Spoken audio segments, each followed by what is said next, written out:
One of the main goals of the Russian special military operation, as it is known in Russia, was the demilitarization and also the denazification of Ukraine. With regard to the first one, many people in the West and in Ukraine say that demilitarization is not possible for Russia of Ukraine, and also that in fact that they have accomplished the opposite, with Ukraine being more militaristic than ever, having increased weapon shipments from the West and also having developed a very large military of combat experience, of men with combat experience in a conventional war. However, in this video I'll be explaining the fact that Russia is, in fact, on the contrary, achieving its goal of demilitarizing Ukraine and is right on track to doing it, and may very well, in a way, have already succeeded in such a endeavor. So in this video I'll be focusing, my main points of evidence will be focused on demographics, casualties, and also just population figures, with a very big focus on demographics of Ukraine. So let us begin with demographics. It's important to note that in the year 1993, Ukraine had a population of over 50 million people, which declined to just 38 million people, including the Donbass and Crimea, by 2022. This is because Ukraine suffers from a very low birth rate of just 1.3 children per woman, which is far below the replacement level of 2.1 children per woman. And further, they also suffer from an aging population, which is far above their reproductive age and thus cannot contribute to the increase of the Ukrainian population, while in a way acting as somewhat of an economic dependence for the nation. While normally countries in Western Europe would be able to maintain this, Ukraine had a high mortality rate due to economic stagnation and recession, and the fact that it was never really economically developed, and also with the fall of the Soviet Union, just life expectancy went down across the board in many former Eastern Bloc countries, especially Soviet Union countries.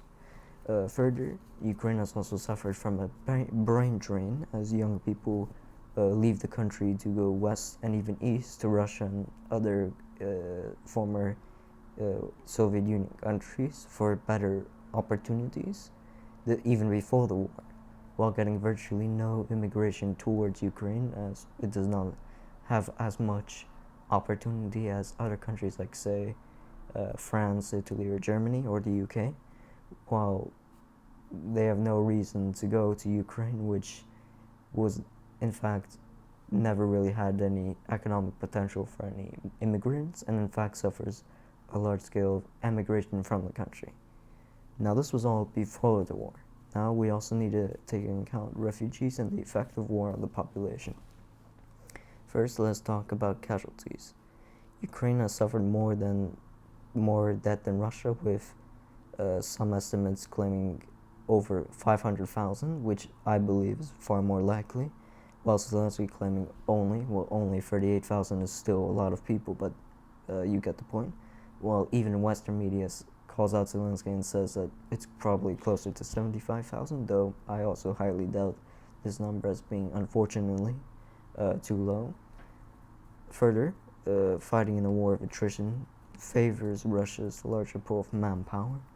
and that many of the Ukrainian dead were also experienced or more motivated troops, i.e. those who volunteered at the beginning of the war, meaning that those who would be most willing to fight a war and those most experienced are probably already dead, which, sorry about condolences to their families, of course, but that will make any rebuilding of any military harder in the future, especially when other factors are considered later in this video. It is also important to consider that a lot of Ukraine's former population is now in Russia or its occupied territories, with Crimea having a population of 2 million when it joined Russia, and some estimates putting Ukraine's population loss from lost territories in Kherson, Zaporozhye, and Donbass territories to be up to 40% of their pre-war population.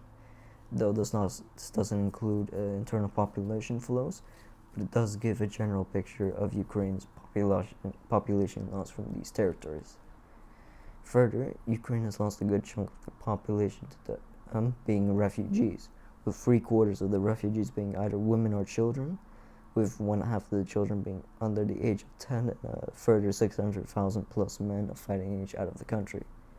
with many of these women being younger and thus serving as a loss to Ukraine's population growth and replacement rates. While most of these refugees say that they wish to return to Ukraine, while in actuality most will actually stay in these foreign countries, with, for instance, only a third of Yugoslavian refugees returning back to their home countries after the Balkan War,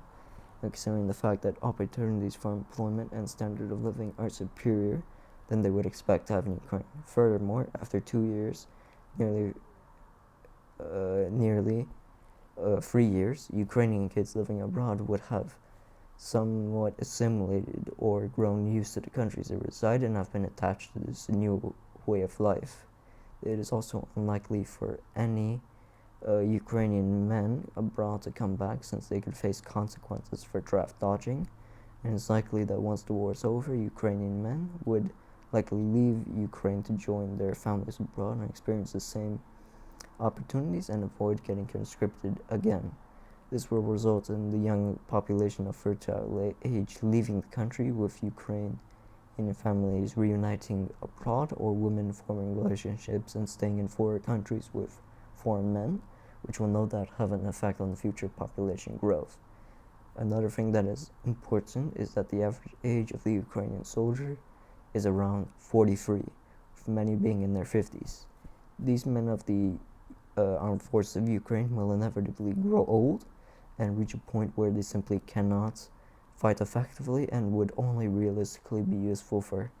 cannon fodder, which, to be fair, isn't exactly inaccurate for the current Ukrainians' army situation.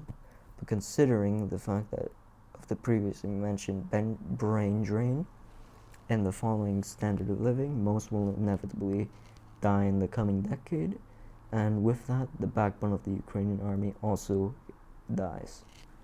After this war, Ukraine, I predict, will have at best half the population they started with in 2022, with about only 16 to 18 million people.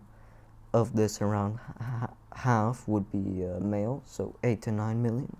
and only a couple million of that could be eligible for conscription, not taking into account for any men needed for the economy or other important industries. Further, I foresee that the Ukrainian population will develop a kind of nihilistic PTSD of the war with Russia, like what Western Europe suffered after the First World War, in addition with a distrust of the elite and those in higher economic classes who were able to bribe their way out and along with their families' way out of conscription.